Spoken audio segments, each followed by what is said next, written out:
Kumusta ang biyahe? Buenas, ¿qué tal? Hey, kuya. Kamusta po? Muy bien. Kumusta yung biyahe mo? Ako. Grabe pa, lalabas yung puso ko noon sa amin. Pero kumusta? I mean, masaya ka na dumating ka dito. Finally, thank you, Lord. Ayan. As in, mga gamit mo. Okay, Saka pwede ko lang makuha yung family. Thank you. Anong pakiramdam? Anong pakiramdam na dito ka na ngayon? Kaya ang saya-saya. Thank you sa'yo, Tay. Thank you sa agency. Kay Ate Teresa. Thank you.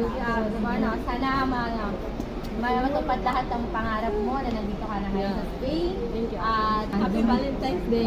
sana maging marami pa tayong matulungan na Oo tulad naman. mo na Marami dyan. matupad lahat ng pangarap nila na makarating dito sa Spain. Natutuwa ako na nandito ka na para Ito na, mag-umpisa na ako. yes, Sa pangarap ko. sa pangarap para matupad lahat pati at mga anak mo. Malay mo pagdating Padala ko sila dito. Yes. Yun nga yung pinag-usapan natin eh. Oo, maraming salamat talaga at tiwala ka sa amin. Ay, naku, magtitiwala talaga ako sa'yo, te. Thank Ikaw you. pa. Eh, may Ano? doktora na nga ako, di ba?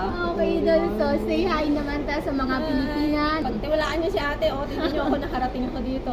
Goods na goods talaga. Ang saya-saya, nandito na ako. Salamat sa Matutupad ko na yung pangarap ko. aming agency, Domestica. Domestica ni ate na agency. Nandito na si Annabel at Sa Alicante, Spain. Alicante, Spain at matutuparan na rin sa wakas sa kanyang pangarap. Thank you, Annabel! Bye!